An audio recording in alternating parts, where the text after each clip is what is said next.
Flyers, Phillies, let's talk about them. Sixers, Eagles, let's talk about them. What the Union doing? Pull up with the crew and have a drink or two and let's talk about them. This a PHI bar.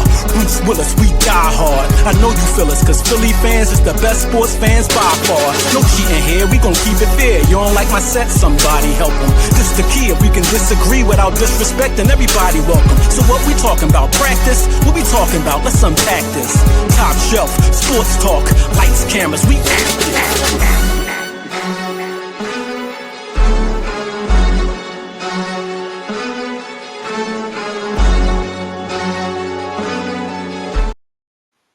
Yo, yo, yo, yo, yo. It's your boy Jamar, Top Shelf Sports Talk.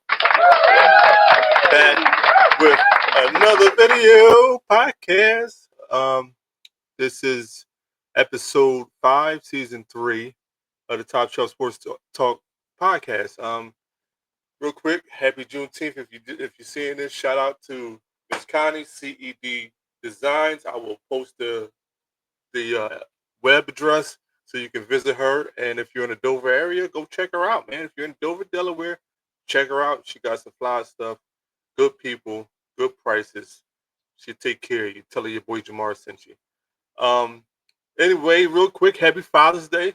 I didn't mention it last week on Father's Day. As you know, most of my shows are pre-recorded, but happy Father's Day to all the fathers out here that's doing their thing, taking care of their kids, taking care of the family, taking care of the responsibilities of being a father. You know, it's hard sometimes being a father. It's hard a lot of times being a father. Me and my daughters, shout out to my daughters, Jade and Jamira. We're going to get on here and do like a daddy-daughter talk hopefully soon and drop that to y'all and see how y'all like that conversation, you know, see the minds of these young folks, see what they into, see what they like, they don't like, you know, and just have a good conversation that maybe can help somebody else who's going through some things with kids and that don't understand this new generation, because it's hard with these generations. A lot of times they don't talk. They don't let you know what what they're feeling, what the issue is, or what the problem is, or whatever they got going on in their lives, and you're left to kind of play guess, play the guessing game and try to you know sneak and listen to different conversations here and there just to try to hear if there's anything at all going on with your child. And it's hard, so us parents, we go through a lot, and I know our parents before that and the parents before that, everybody go through a lot as the generations get old, younger and younger, or older and older, however you want to say it.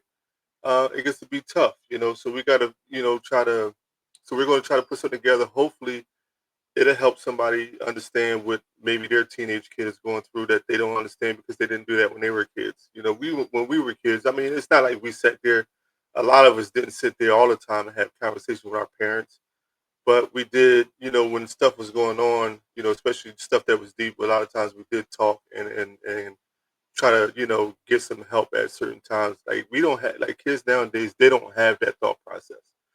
They don't have that, like, let me talk to my older folks who have done this before in life and see if they need help, and see if they can help me. See if they can help me navigate through this. Everything is now, it's like social media. I'm just gonna get online and figure it out, watch TikTok and figure it out, watch YouTube and figure it out. And you see what happens when you do that. A lot of things that you watch on YouTube and watch on TikTok or watch on social media, period. I'm not just trying to single out any particular platform. You see how it it sometimes twists you and turns you to left because you don't pay attention to the fact that some of that stuff is not even real. Some of that stuff that people are saying or doing that they're not even really doing. You know what I mean? They're just telling you they're doing that because they want the views and the clicks, and they want you to believe it, and then you'll follow their page, and you'll think that you relate to them, and all that stuff. And it's like, it spirals downhill real fast, and the next thing you know, you're in a situation that you can't get yourself out of, and it's hard, because the system nowadays, once you get yourself in it, it's hard to get out of it. I mean, that's been a system since we all been, on this earth. But nowadays it's just, they're fast and ready with them handcuffs. They don't even really use handcuffs no more. They use zip ties. Zip you right on up, throw you in the back of that paddy wagon, you're gone. Not even a paddy wagon no more. It's a Tahoe. You know what I mean? They lock you up, throw you right back in that Tahoe, and you're gone. You know what I mean? Good luck to you. You know what I mean? But anyway, be on the lookout for that show coming up next. We'll be, spending about a half an hour to an hour, depending on how to flow the conversation, just talking and having a good conversation and trying to understand one another and each other and trying to hope that, what we experience and what we do can have hopefully help somebody else out there that's going through teenage struggles. Like I said, we're here to try to help talk to each other. Reach out if if you have something you want to talk about with me, or just need to talk. Period. I'm a good listener. So reach out to me. But anyway, with that being said, as we know, it is the NBA Finals right now, Game 7, which is tomorrow at 8 o'clock. I'll be watching that game. It's a lot. It was a lot going on with the last game with Game 6. Tyrese Haliburton with the calf strain. Wasn't sure if he was going to actually suit up and play. But the man said, if I can walk, I can play. And he damn sure went out there and played. He didn't have gaudy numbers and gaudy stats or whatever, but he definitely set the tone for the team. Now, this is the thought process, right? I'm a Sixer fan. Sixer fan through and through, and all the things about Ace Bailey not coming to Philly to do a workout and all this stuff. Here's my thought process when it comes to the mindset that Tyrese Haliburton had on that Game 6. I am hurt, like my leg is hurt, and I said earlier that week or whatever, or the game before, that's the same leg that his ankle was hurt on. But that man said, there's no way I'm letting my team at home go home.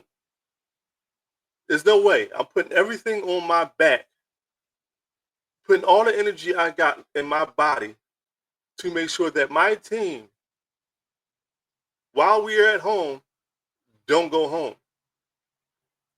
When you got a mindset like that, and I've been preaching like this as a Sixer fan for the longest, when you got a mindset to say, I'm going to do whatever it takes to get my team a win, it's hard to question that.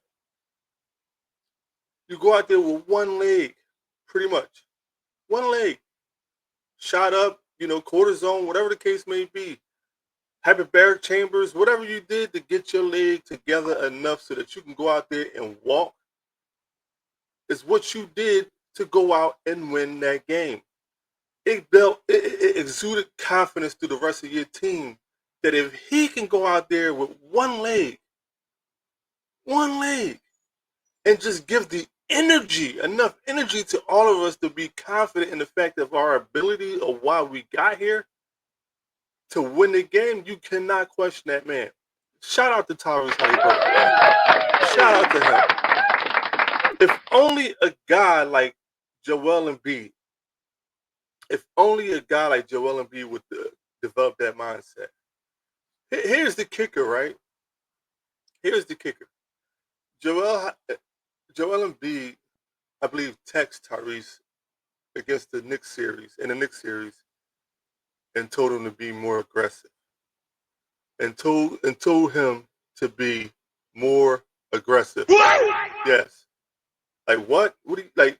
My point is, my thought process is, you're at home telling another man that's in the finals or the conference finals to be more aggressive, but when you're in the second round or when you got an injury, I mean, I'm not trying to say injuries are the same or anything like that, or be insensitive about injuries at all, because the injuries, different. Every injury is different for every person.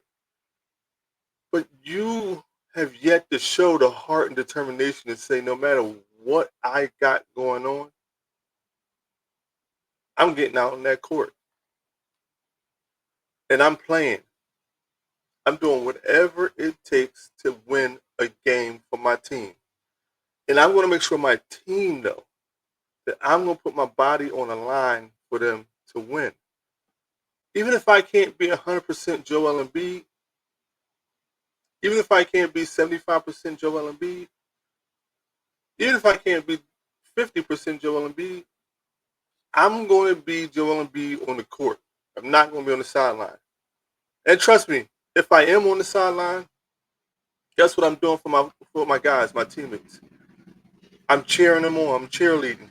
I'm the biggest fan if I'm not in the game. You see guys like Tyrese Halliburton, being that cheerleader when they're not on the field, on the floor for their teammates. You see them in huddles coaching. I got this, Rick. I got this, Carla. Let me tell them what they're doing wrong. I've very rarely ever seen Joel Embiid do that. Now, I'm not saying he doesn't do it or he never did it in his life, but I've barely seen him do that. And to me, that's a problem.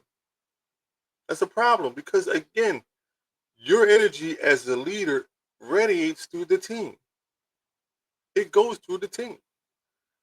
So if you can't exude positive energy throughout the team is looking at you like, well, I'm feeding off of him. If my big guy or my star player does not care, why should I? And again, it goes back. I've covered this before, but it goes back to what Shaq said. It's the mindset. The man has had a losing mentality since he's been in the league because it was the process.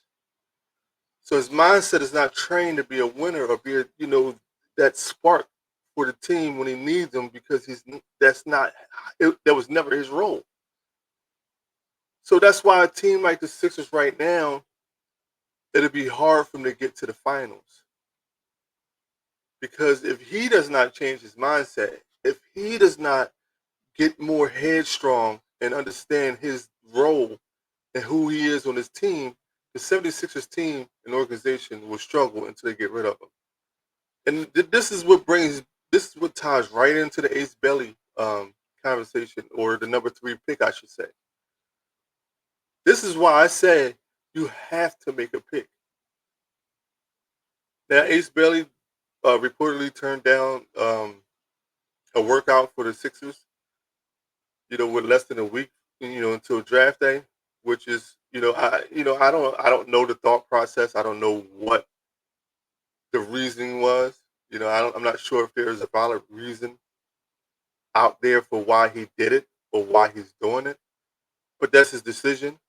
But I'm hearing reports from guys saying that trade that number 3 pick and package it with somebody and package the number 3 pick, Paul George, and go after KD.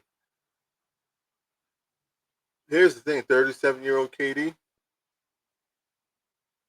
and a losing mentality, Joel Embiid, doesn't equal success. I don't care how you shape it, how you think about it. Doesn't equal success. That's my thought on it. Does not equal success.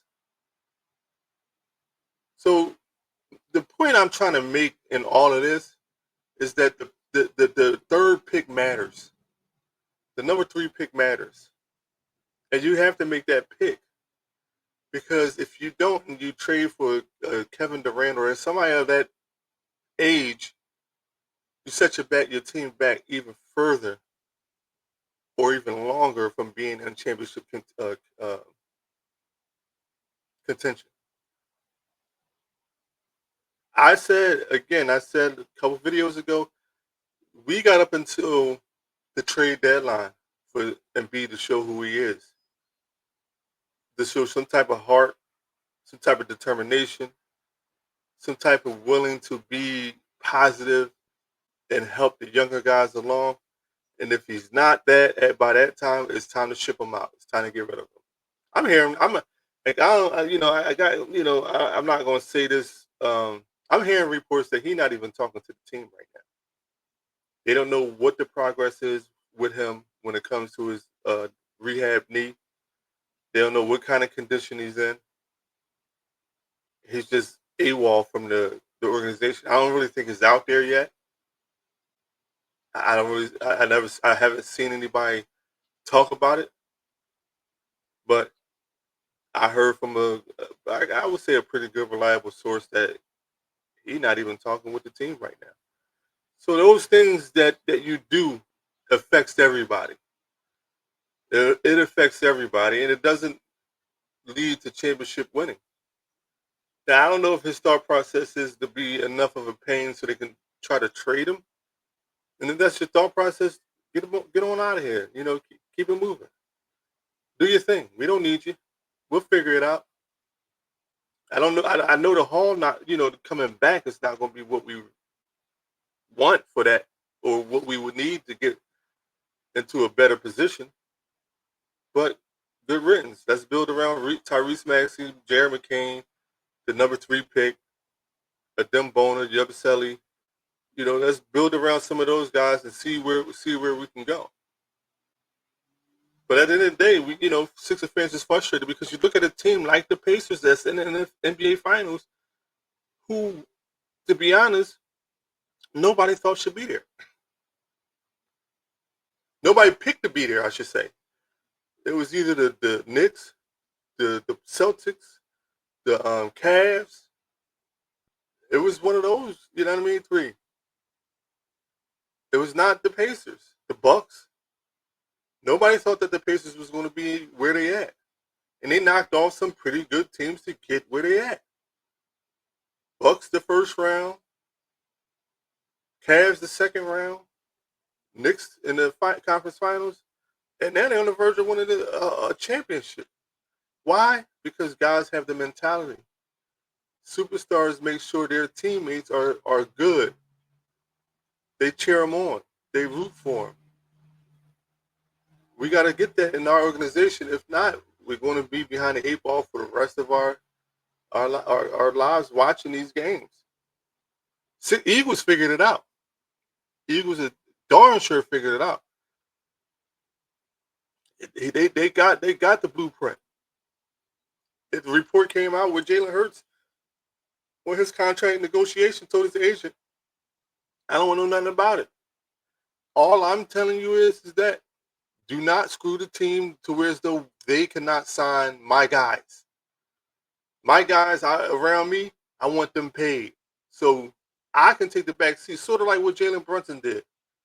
I can be cool without being the highest paid quarterback in the league, the most paid quarterback. I'm cool without all that.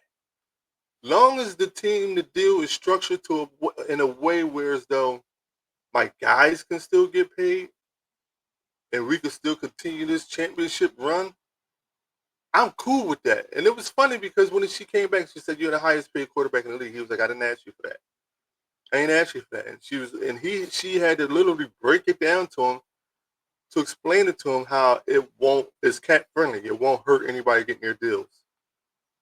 And at that point, it was like, now you can sign it because I know my guys are taken care of.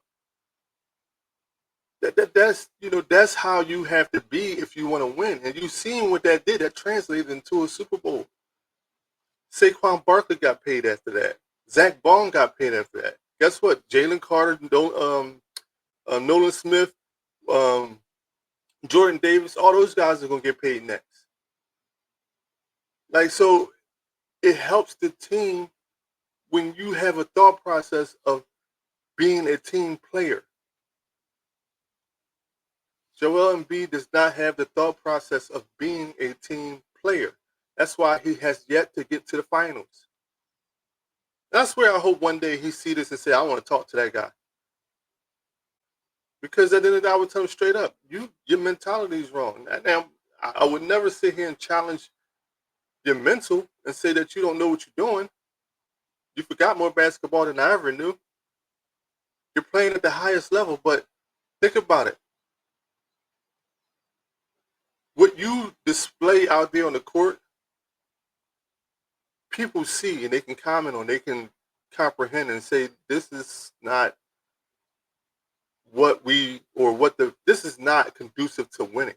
And that's why guys like Shaq, Charles Barkley, all those guys that say, he's done. And they should get rid of him as soon as possible. And the reason why they're saying it, the number one reason why they're saying that is because of his mentality. It's cool. Injuries happen. Things happen when you get injured and you can't play. And honestly, it's happened to him an awful lot in key moments of a season. But guess what? I don't know if y'all can see the picture behind me right here. Guys like that, You seen Jordan play with a flu. You see Kobe every night put his life on the line. I got a picture of AI. Y'all can't see it, but AI. You seen what Gilly said to Paul George. AI will forever be loved in Philly because he gave it his all. We ain't got time for that sugarcoating and pussyfooting. Excuse my language. We ain't got time for that. We got to get it done now. And that's what I'm saying. Like, you have to, as a franchise leader in position to do big things, have to change your mindset to do and accomplish those big things. Like, you can't sit back day in and day out, complain, whine, bitch and moan, because it ain't gonna get you nowhere. But on the sideline, texting the people that's in the finals or playing the game. Think about it. Tyrese Haliburton won a championship before you. Tyrese has never been an MVP of the league. I don't even think he's ever won a scoring title. Those are two accolades you have. And you haven't been past the second round. So, you got to wake up, brother. The Sixers organization, y'all got to wake up too. Because if the guy's not responding to you, not giving you updates on his progress, on his surgery of his, surgically repaired knee, and you don't know the status on it, it's time to start to see if you can move in a different direction. But again, you got to make the pick at 3. You got to understand that, you can't put your team in this position. You know what I mean? So today's show was really supposed to be about me really talking about the finals, but I didn't really get into that because sometimes when I start talking and thinking about the things that I'm talking about, I go a different way. So this show is more geared to the fact of the mindset of a superstar, a true superstar on their team versus the mindset of one. I'm not going to disrespect them, but a superstar who's not really proven to be that superstar player. Like, if you get what I'm saying, like we know Embiid is a dominant player. Regular season, he's played dominant basketball. But when it comes down to it, the mindset of him versus some of these other guys, Tyrese Haliburton, even like Anthony Edwards, guys like that, his mental is not there, and that is what caused the Sixers not being able to achieve the levels of success that they need to be achieving. That they should have been achieved by now. You can't help like the quadruple bounce shot that Kawhi Leonard made. But honestly, he shouldn't have been in that position if we would have won Game 6. If we would have won Game 6, we wouldn't have been in that position. The 60 points that Jason Tatum put up, if we would have went out and dominated Game 6, that 60-point game would have never happened. So it's things like that that got to be corrected within Joel to help push us over the hump, to help get the 76er organization over the hump.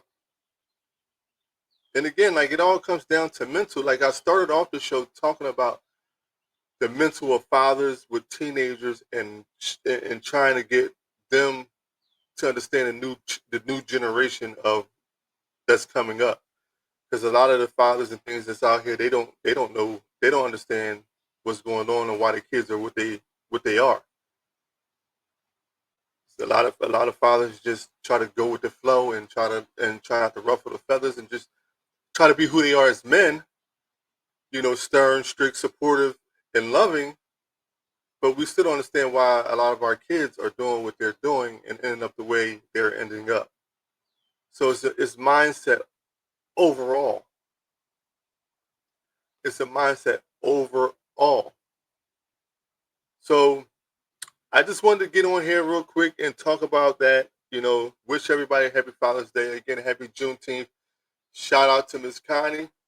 If you guys are looking for any type of custom t-shirts, find CED on the CED. I'm sorry, I said it earlier in the show. I'm having a little tongue-tied moment. But find her on Google, Facebook. Go support her. She's a hell of a person. She does good work. And most importantly, she's black. Most importantly, she's black. Sorry, sorry, real quick. I want to make sure I get this name right. CED Design. Sorry, I said that earlier, and I had a little brain fart. Sorry, Miss Connie, if you've seen this. Anybody out there, chalk it up to my brain, not my heart. I'm moving a mile a minute trying to get this show, done. But CED Designs, go follow her on Facebook. Go support a black woman doing her thing. It's your boy Jamar, Top Shelf Sports Talk. Peace.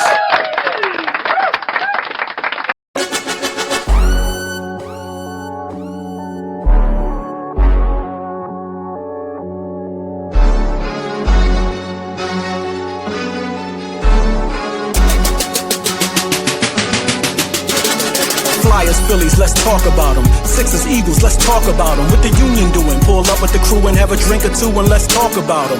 This a PHI bar. Bruce Willis, we die hard. I know you feel us, cause Philly fans is the best sports fans by far. No cheating here, we gon' keep it fair. You don't like my set, somebody help them. This the key, if we can disagree without disrespecting, everybody welcome. So what we talking about? Practice? What we talking about? Let's unpack this. Top Shelf, Sports Talk, lights, cameras, we active.